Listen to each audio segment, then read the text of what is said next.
You are walking alone at night. You turn a corner, and standing under a flickering street lamp is a person. But as you get closer, your stomach drops. Their proportions are slightly off. Their eyes don't blink at the right speed. Their skin looks a little too smooth, like porcelain or plastic. Your heart races. Your palms sweat. You feel a sudden, overwhelming biological urge to get as far away from this thing as possible. You are experiencing the Uncanny Valley. The Uncanny Valley is a well-documented psychological phenomenon where human beings feel deep, visceral revulsion toward things that look almost perfectly human, but not quite. We feel it with lifelike androids, vintage dolls, and hyperrealistic computer-generated faces. But here is the terrifying question that evolutionary biologists and anthropologists have to ask. Evolution is entirely, ruthlessly practical. We are instinctively afraid of spiders and snakes because they are venomous. We are afraid of the dark because predators hunt at night.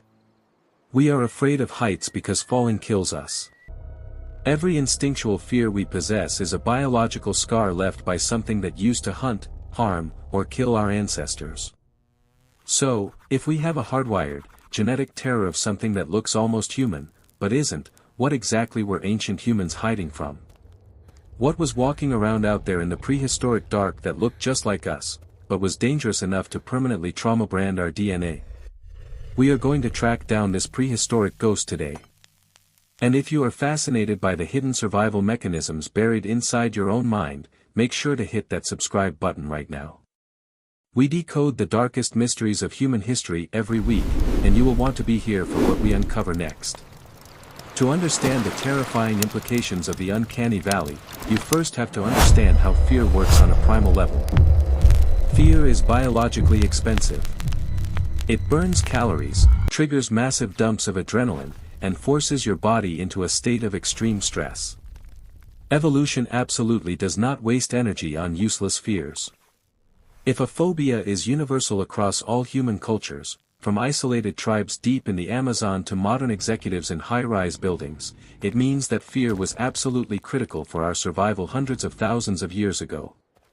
It means the threat was real, it was deadly, and it happened all the time.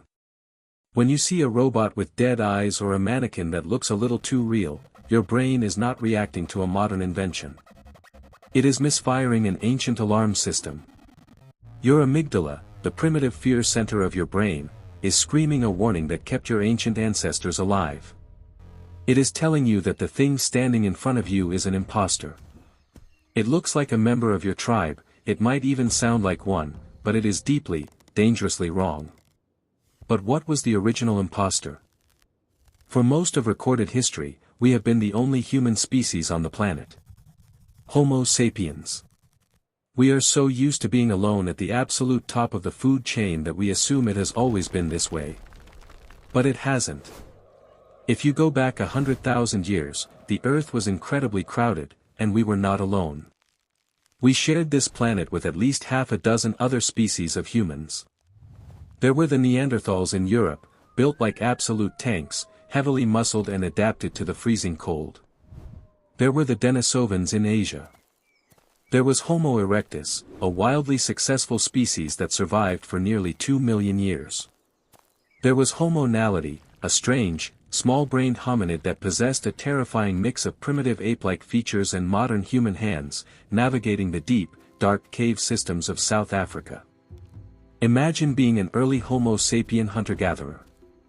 You are tracking an animal through a dense, foggy forest. You see a silhouette through the trees. It stands on 2 legs. It is wearing animal skins. It holds a primitive spear. Your brain immediately categorizes it as human, safe, a member of your kind. But then the fog shifts. You see its face. The brow ridge is too heavy. The jaw is too pronounced. The eyes are set just a little too far apart. It doesn't move with the exact gait of your people. It is almost human. But it is not. The sheer terror of that moment, realizing you are face to face with a rival apex predator that shares your intelligence but not your empathy, is staggering. These other human species were direct competition. They hunted the same game, they wanted the same caves, and the archaeological record is full of broken bones that show we violently clashed with them.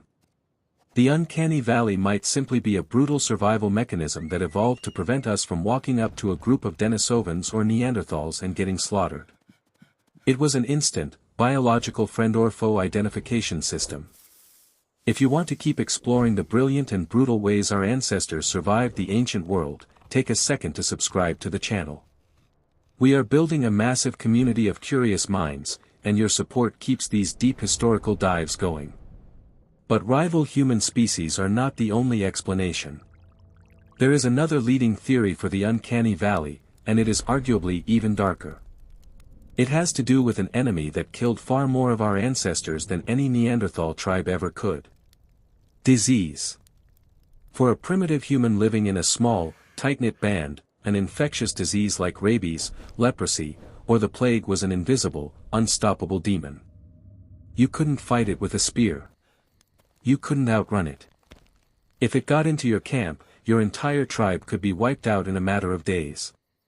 Evolution had to give us a way to detect sickness thousands of years before the concept of germs even existed. How do you recognize a deadly pathogen when you don't have a microscope? You look for the visual cues of biological wrongness. A person infected with a severe neurological disease, like rabies, begins to act incredibly strange. Their face might twitch, their eyes might glaze over, their movements become jerky, stiff, and highly unnatural. They look human, but their behavior is completely devoid of humanity. They become aggressive, unpredictable, and highly contagious. And then there is the ultimate visual trigger for disease, a corpse. A dead body looks perfectly human, but it is completely devoid of movement, warmth, and the micro-expressions of life. The Uncanny Valley might literally be our brain's ancient disease avoidance module. When we see something that looks human but moves rigidly, or has glassy, unblinking eyes, our brain instantly associates it with a rotting corpse or a violently sick individual. It screams at us to pull away, to quarantine ourselves, to run before the invisible demon catches us. This perfectly explains why we hate the dead, glassy stare of a porcelain doll or the stiff, jerky walk of a humanoid robot. They aren't creepy because they are robots. They are creepy because they are accidentally triggering our prehistoric sickness and corpse alarm. But there is one final piece to this puzzle, one last terrifying ghost hiding in the shadows of the Uncanny Valley. And it doesn't involve extinct species, and it doesn't involve infectious diseases. It involves us. Homo sapiens are, without a doubt, the most dangerous creatures to ever walk the earth. We are capable of profound love and cooperation, but we are also capable of calculated, cold-blooded psychopathy. In every ancient human population, there were individuals who were born without empathy. Psychopaths. Predators hiding within the tribe itself. A psychopath looks exactly like you. They smile like you, they talk like you, they share your fire. But beneath the surface, the emotional hardware is completely missing. For an ancient human, realizing that someone in your group was just mimicking human emotion to manipulate, use, or kill you was a horrifying revelation. The Uncanny Valley might be our brain's subtle, built-in lie detector test.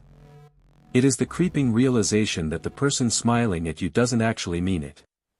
The micro-expressions are slightly delayed. The eyes are too cold. The laugh doesn't reach the rest of their face. The mask of sanity is slipping, just for a second. What were we hiding from? We were hiding from everything. We were hiding from rival human species that wanted our territory and our resources.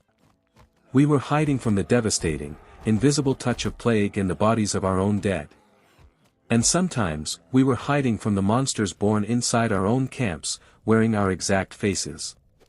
Today, the Neanderthals are gone. The Denisovans are extinct. We are the last humans left on Earth. We won the war. But the biological alarms that kept us alive through that brutal, bloody history didn't just turn off because we invented cities and smartphones. They are still running in the background of your mind, 24 hours a day. The ghosts of the Pleistocene are still haunting your DNA. So the next time you see a lifelike android, a hyperrealistic computer face, or a stranger whose smile just doesn't sit right with you, and you feel that sudden, cold shiver run down your spine, don't ignore it. That is the voice of 1,000 ancient ancestors whispering to you across time. They are warning you that there is something out there in the dark. And it's looking right at you. Thank you for walking into the Uncanny Valley with us today. If this video made you rethink the way your own mind works, prove it by hitting the subscribe button and leaving a like. We have so many more prehistoric mysteries to solve, and we want you right here with us. Until next time, trust your instincts, and never ignore the dark.